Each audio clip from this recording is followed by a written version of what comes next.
उपवास म्हणजे साबुदाणा आणि साबुदाणा म्हणजे साबुदाणा वडा हा आलाच पाहिजे. आज मी तुम्हाला तसाच एक साबुदाणा वडा करून दाखवणार आहे.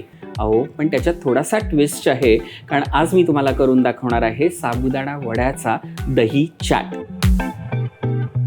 साबुदाणा वडा दही चाट करण्यासाठी इथे मी साबुदाणा भिजवून घेतलेला आहे. मी इथे 1 बाउल साबुदाणा घेतलाय, तो ह्या बाउलमध्ये घेऊया. जिरा पावडर 1 चमचा, 3 बारीक चिरलेल्या मिरच्या, किसलेलं आलं 1 मोठा चमचा, बारीक चिरलेली कोथिंबीर, शेंगदाण्याचा कूट आपल्या आवडीनुसार जरा जास्तच घ्यायचा आहे. मी इथे 2 बटाटे घेतलेले आहेत, शिजवून त्याची सालं काढून व्यवस्थित किसून घेतलेले आहेत, ते सगळे घालूया.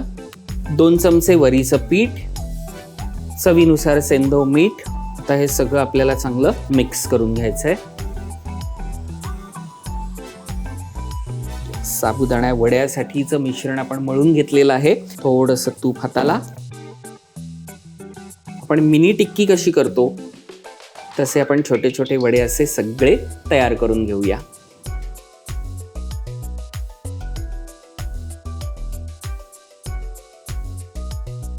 आणि आता एका बाजूला तेलही गरम करत ठेवलेलं आपण कढईमध्ये.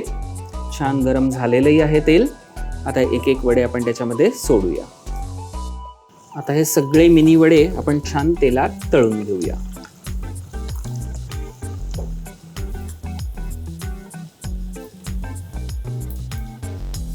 मस्त असे लालसर खरपूस रंगावरती वडे तळून झालेले आहेत, ते आपण काढून घेऊया. खूप असे डार्क करून घ्यायचे नाहीयेत, छान क्रिस्पी झालेत वडे. आता आपल्याला काय करायचंय, मी इथे रताळं घेतलेलं आहे, स्वीट पोटॅटो.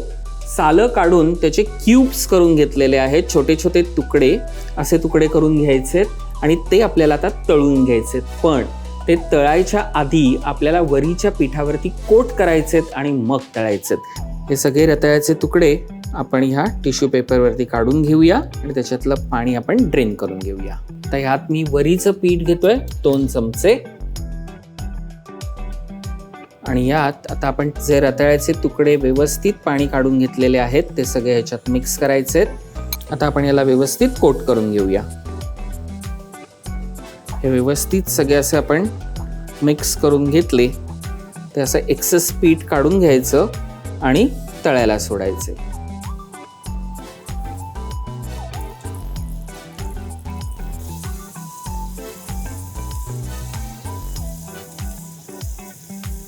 मध्यम आचेवरती आपण हे छानपैकी तळून घेतलेले आहेत, ते सगळे काढून घ्यायचे. ह्याच तेलात आपल्याला शेंगदाणे पण तळून घ्यायचे. शेंगदाणे पण आपण छान तळून घेतलेले आहेत, ते आता काढायचे.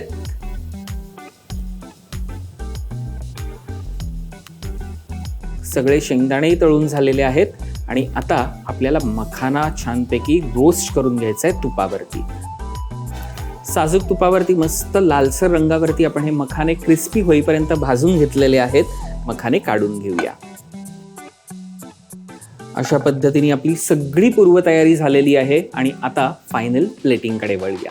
प्रथम आता आपण एका प्लेटमध्ये 5 चमचे दही घ्यायचंय, ते घेऊया. छानपैकी आता ते स्प्रेड करून घेतोय प्लेटवरती. आता त्याच्यात जाईल ग्रीन चटणी, जी आपण मिरची आणि कोथिंबिरीची करून घेतली आहे. खजूरची चटणी.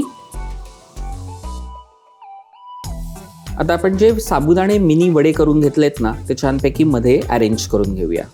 त्यावरती पुन्हा दही छानपैकी आपण ड्रिझल करूया. आता यात आपण ग्रीन चटणी टाकून घेऊया, थोडीशी गोड चटणी. आता त्यावरती जाईल तळलेले शेंगदाणे. आपण जे रताळ तळून घेतलंय ते आपण छानपैकी अरेंज करून घेऊया. त्यावरती जाईल जिरा पावडर, सेंधव मीठ. मग त्यावरती आपण जो इथे चिवडा घेतलेला आहे बटाट्याचा, जो आपण आता मखाणे घेतलेले आहेत ते छानपैकी अरेंज करून घेऊया. आपण इथे डाळिंबाचे दाणे घेतलेत, ते छानपैकी स्प्रेड करूया.